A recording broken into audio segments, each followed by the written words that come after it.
ध्यान देना, एक सवाल हम लिख रहे हैं।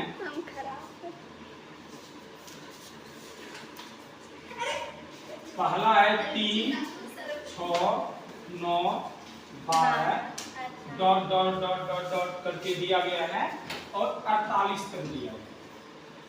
ठीक है, 48 कर दिया गया।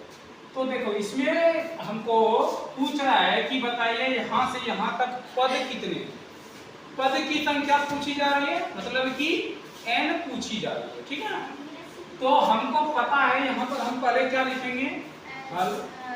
पहले क्या लिखेंगे, हल। और उसमें क्या दिया हुआ है कि दिया हुआ है सर कि, हाँ हुआ सर, हाँ हुआ होगा ना सर। दिया हुआ है कि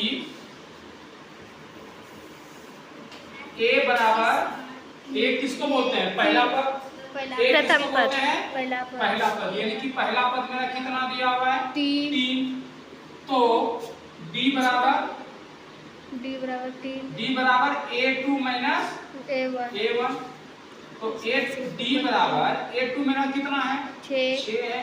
अब माइनस में 3, तो d बराबर मेरा कितना निकल गया, 3। 6 में 3 घटाएंगे तो 3।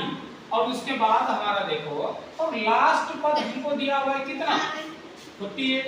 लास्ट पद हमको कितना दिया है, 48। और लास्ट पद को हम बोलते हैं an, बताए थे जिस दिन हम का शुरुआत किए थे। तो an बराबर मेरा क्या दिया हुआ है, 48।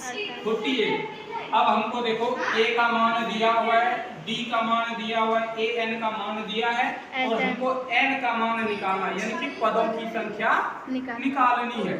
तो पदों की संख्या बराबर an बराबर, हम फार्मूला क्या जानते हैं कि sir a plus n minus 1 into d।